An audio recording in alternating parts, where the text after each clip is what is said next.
How's it going, guys? Back out here for a little bit. Actually doing some basic straightening up, even though it always seems like the garage is full of something. Did get rid of a lot of stuff.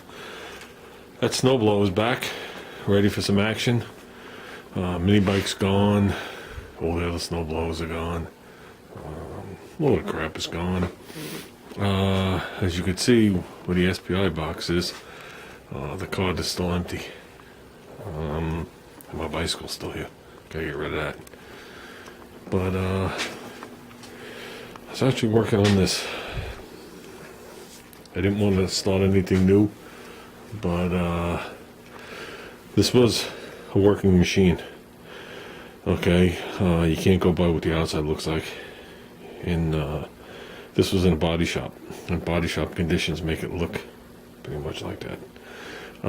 Here's the deal behind the machine. I'll give you a quick deal of the history of the machine and what I'm doing to it. Okay, this is a Millermatic 200. Underneath all this dust, does have the Spot Plus weld panel. They don't all have that. That was an option. Okay, this machine was made mid-year 1985. Yeah, roll that around in your mouth for a while. Okay, in 2005, so it's 20 years later, the body shop that this was in closed. Okay, at that point I was working for that establishment. Okay, but the body shop portion closed. Well, first the body shop portion went from a big massive body shop that was huge. Then it got chopped in half. That happened before I got there, like a year before I got there. Then right after I got there, they shut the shop down. And the half a shop that was a body shop got subletted out to a company. With that, this welder, along with a bunch of other equipment, went into a little building. Okay. As time went on, that subletting deal ended, and then they hired one guy just to fix small dents, basically. And they left one paint booth and everything else left in the building.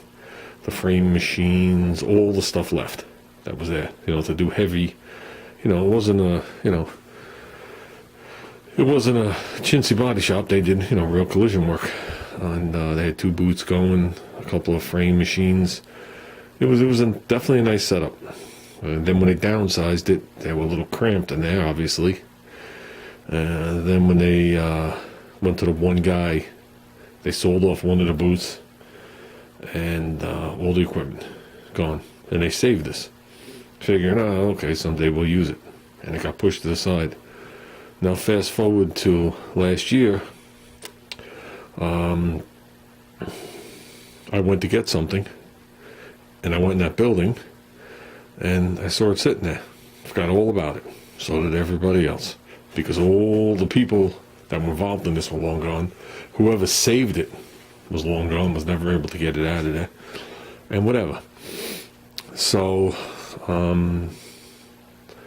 went to management and asked them if I could have it. I said, I'll give them something for it if they want. Not knowing the value of it and not knowing much more about it than, I did.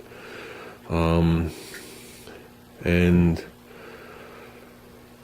without hesitation, they gave it to me, for us to have, Junior to have, everybody have, whatever. So I'm like, okay, and we took it, and I put it over here, and that was the end of it.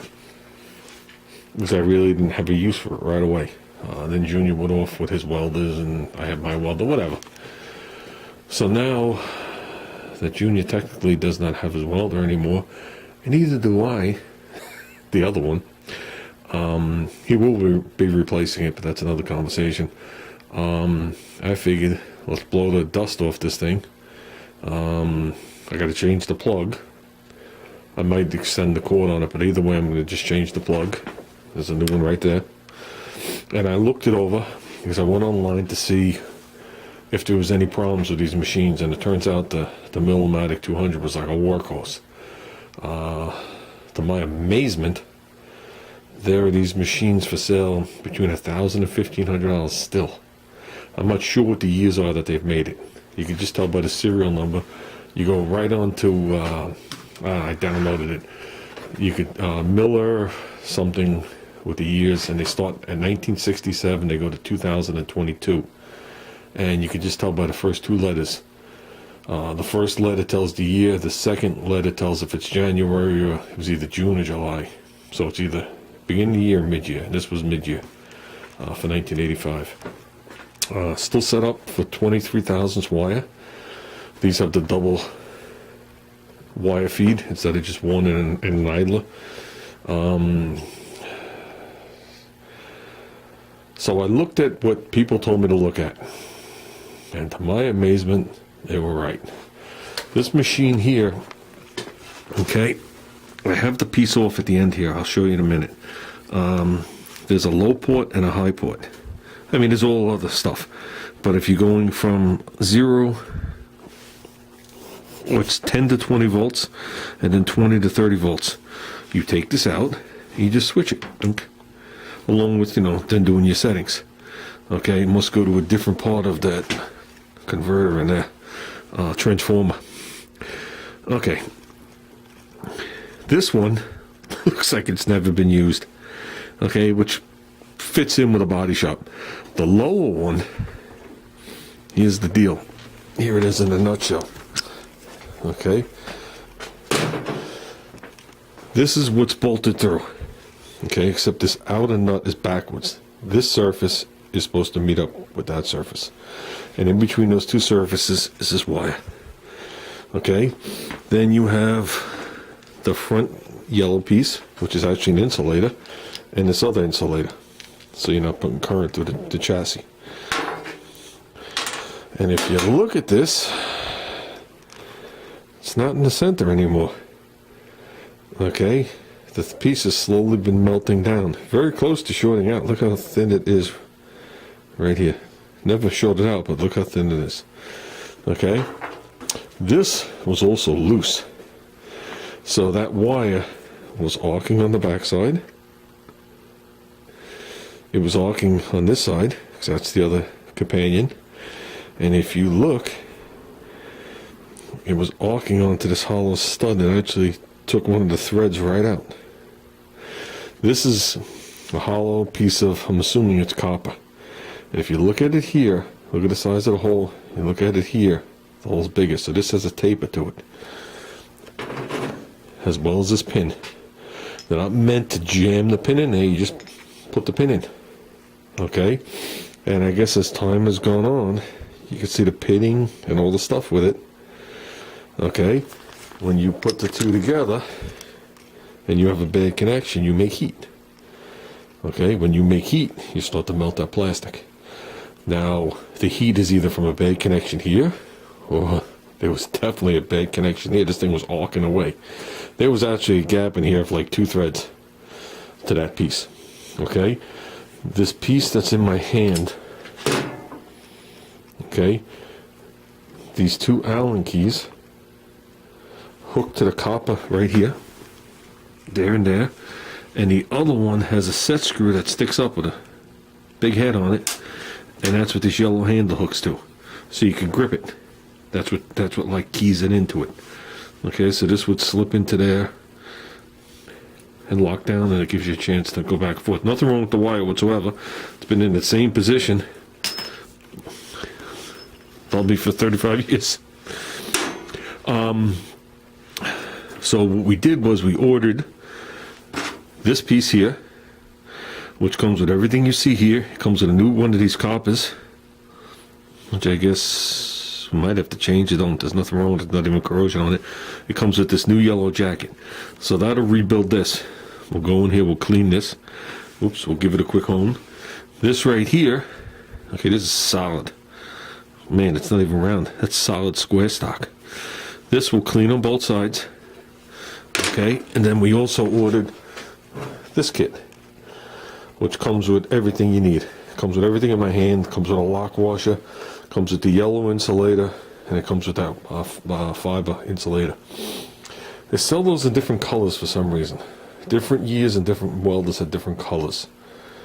And yellow seems to be the most expensive. But I didn't want to switch to save actually $1 for the black one, thinking it might be a different bore size. So I went with the original stuff. The original stuff should be here tomorrow. So we'll toss that in there. We will clean this thing, basically. So we'll toss that in there. We'll swap out the plug. And we'll fire it up. I don't know if you take this off, if it'll house a smaller spool. That's the problem. I only have the 23 thousandths rollers. I don't want to go out and buy the massive spool of 23 thousandths wire, because it is going to be used for other things. 23 thousandths is for really thin stuff, sheet metal and stuff like that, and I'm pretty much done with my sheet metal. I'm hoping when I take that off I could put a small roll of 23 thousandths on there, but we'll see. If not, we're probably going to go with 30 thousandths, which is like in the middle. Then Junior could use it, I could use it. But Junior is going to be buying another welder. We are researching welders now. As of, I guess today when this video is being made, it looks like he finally got his refund. I don't know if it's deposited into his account yet, but he got the... ESOB gave the company that sold it to him the refund. It has to go through this like chain, and then there was a couple day delay for them to send it to my son. So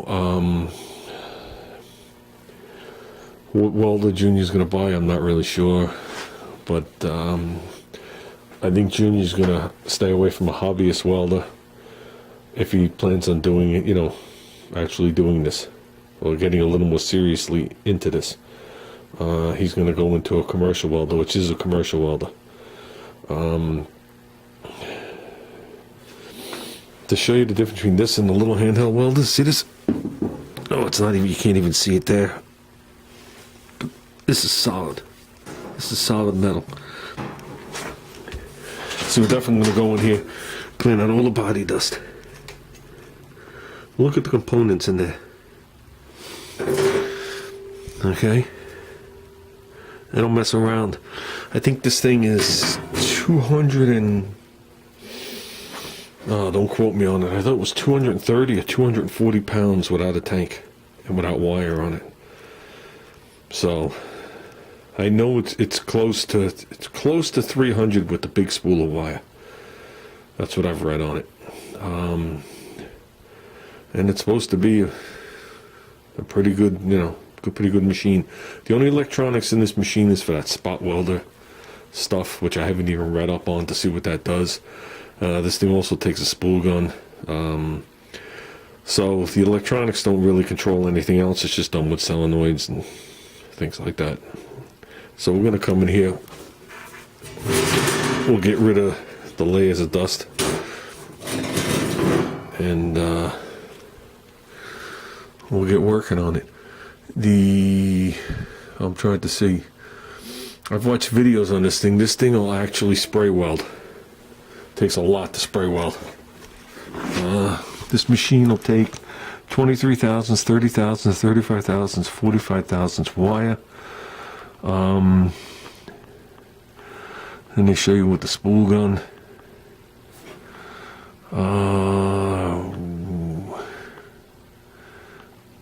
I'm looking to see if I could see any of the adjustments. It's hard to tell looking at it like that. It's got the schematic in here. It's got something in there. Consumable products, nozzles, and things like that. So, if everything's working well, I am going to treat myself to a new gun and a new ground clamp. I'm treating myself to a ground clamp regardless. All this thing has to do is weld. And I'll show you why.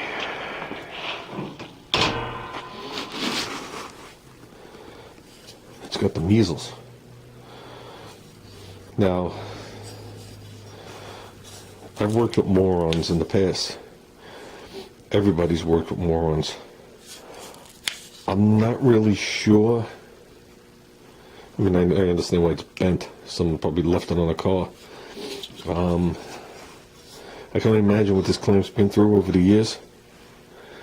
I could only assume the reason that there's welding spatter, it's not welding spatter, that's welding, that there's weld on here is when they struck an arc on the car. Oops, I gotta switch hands.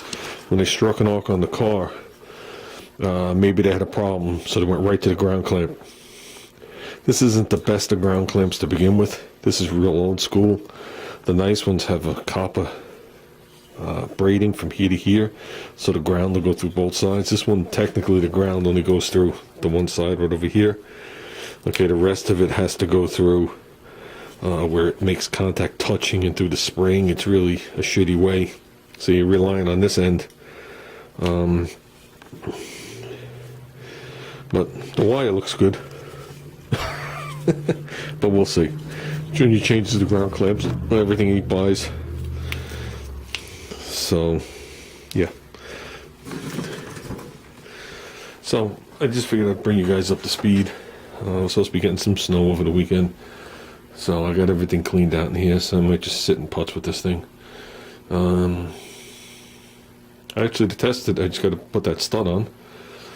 Or I could have jammed that in there, it didn't matter. And just change the plug. I don't know what plug that is. I don't recognize it. So there's so many different plugs. Everything we use has a 50 amp plug. Most welders have a 50 amp plug, even if they're not even close to 50 amps. So it seems to be like the universal thing. Even the little Miller we have at work has a 50 amp plug. All Junior's machines over here have a 50 amp plug. So, which is like this. That's a 50 amp plug.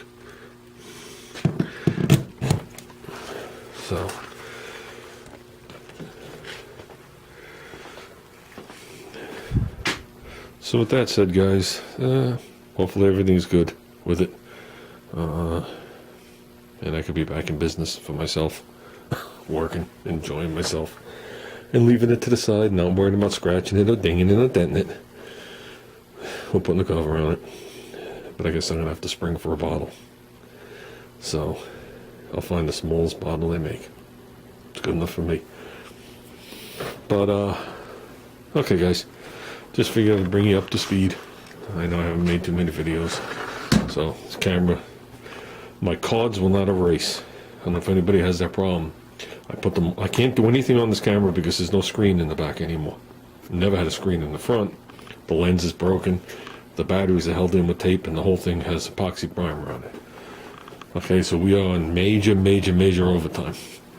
The other camera, when I use it, I can't mix the two files together at all. Zero. The other one only records in mono too. Not that that matters, it just sounds totally different. I used to be able to erase what I was done on this camera, but I can't see anything anymore. So I do it on my computer, and I've been erasing the cards, and the information's not there. But when I put it on this camera, it beeps because the card's still full. Then I'll go back and do it 2 or 3 more times, and all of a sudden it clears it. I don't know what's going on. So that's why the tire video was so short. So okay guys, and I did bring home some wire. That is the beginning. It's cut like that on purpose, but those are the 2 ends, and this is the wire for Junior's coil. I did that today. This will be cut to the exact length that we need. This will go to the coil, and then this will be wrapped with 1 layer of electrical tape like the factory, so we'll make it look nice and neat.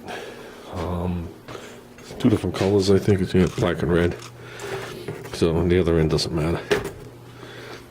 So okay guys, I'm out of here.